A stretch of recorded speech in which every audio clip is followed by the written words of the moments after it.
श्याम शरीरु शोभाए सुहावन। शोभा कोटि मनोज लजावन। जावक जुत पद कमल सुहाई। मुनि मन मधुप रहत जिन्ह छाई।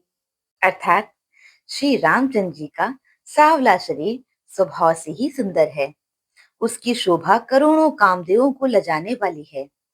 महावर से युक्त चरण कमल बड़े सुहावने लगते हैं, जिन पर मुनियों के मन रूपी भौरे सदा छाए रहते हैं। पीत पुनीत मनोहर धोती। हरति बाली रवि दामिनी ज्योति। कल किंकिनी कटी सूत्र मनोहर। बाहु विशाल विभूषण सुंदर। अर्थात पवित्र और मनोहर पीली धोती प्रातः काल के सूर्य और बिजली की ज्योति को हरे लेती है। कमर में सुंदर किंकणी और कटी सूत्र हैं। विशाल भुजाओं में सुंदर आभूषण सुशोभित हैं। पीत जनेऊ महाछवि दे। कर मुद्रिका चोरी चितुले। सोहत ब्याह साज सब साजे। उर आयत उर भूषण राजे। अर्थात पीला जनेऊ महान शोभा दे रहा है। हाथ की अंगूठी चित्त को चुरा लेती है। ब्याह के सब साज सजे हुए वे शोभा पा रहे हैं। चौड़ी छाती पर हृदय पर पहनने के सुंदर आभूषण सुशोभित है। पियरे ऊपर नाका खासोती। दुह आचरणी लगे मणि मोती। नयन कमल कल कुंडल काना। बदनु सकल सौंदर्य निधाना। अर्थात पीला दुपट्टा कांखा सोती यानी जनेऊ की तरह शोभित है, जिसके दोनों छोरों पर मणि और मोती लगे हैं। कमल के समान सुंदर नेत्र हैं, कानों में सुंदर कुंडल हैं और मुख तो सारी सुंदरता का खजाना ही है। सुंदर भ्रिकुटी मनोहर नासा। भाल तिलक रुचिरता निवासा।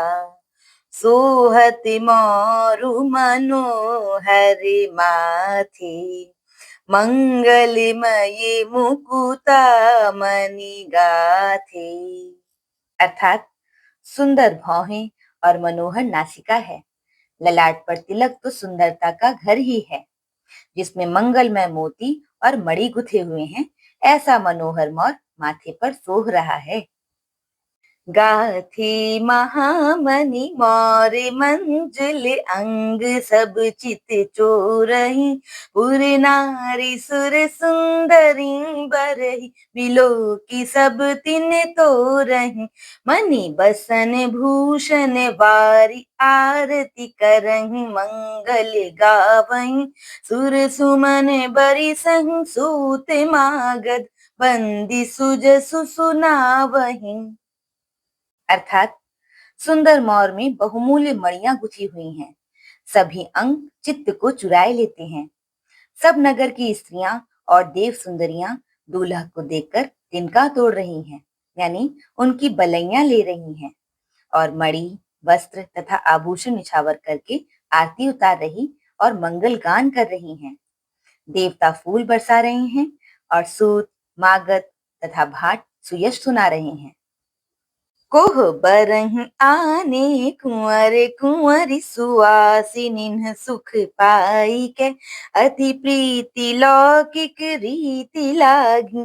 करन मंगल गाई के। लहकारी गौरी सिखाव राम ही सीय संसारद कहें। रनिवा सुहास बिलास रस बस। जन्म को फलु सब लहें।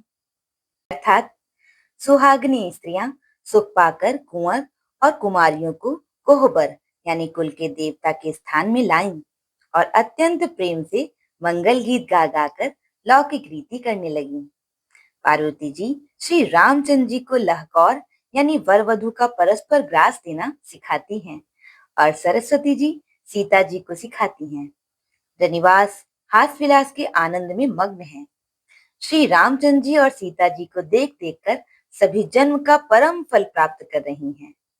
निज पानी मनि महु देखी अति मूरति स्वरूप निधान की चालती न भुज बल्ली बिलोकनि बिरह भय बस जान की कौतुक विनोद प्रमोद प्रेम न जाई कही जानहि अलिन बर कुंवरी सुंदर सकल सखी लवाई जनवास ही चली।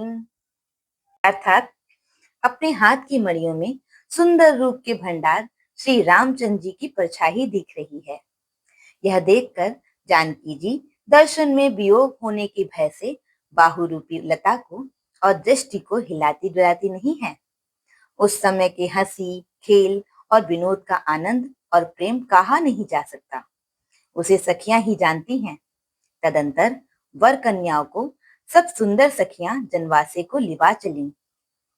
ते ही समय सुनिए असीस जहाँ तहाँ नगर नभ आनंद महा चिरु जियहु जोरी चारु चार्यो मुदित मन सब ही कहा जोगिंद्र सिद्ध मुनीस देव बिलो की प्रभु दुंदुभि हनि चले हर्षि बरषि प्रसून निज निज लोक जय जय जय भनी। अर्थात उस समय नगर और आकाश में जहां सुनिए वहीं आशीर्वाद की ध्वनि सुनाई दे रही है और महान आनंद छाया है। सभी ने प्रसन्न मन से कहा कि सुंदर चारों जोड़ियां चिरंजीवी हों।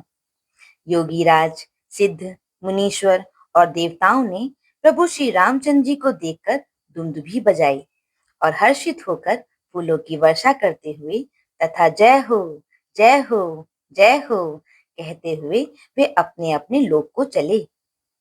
सहित बधूटिन कुंवर सब तब आए पितु पास शोभा मंगल मोद भरी उमगे उजनु जनवास उमगे उजनु जनवास।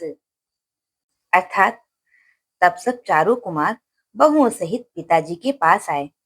ऐसा मालूम होता था मानो शोभा मंगल और आनंद से भरकर जनवासा उमड़ पड़ा हो। बोलो सियावर रामचंद्र जी की जय।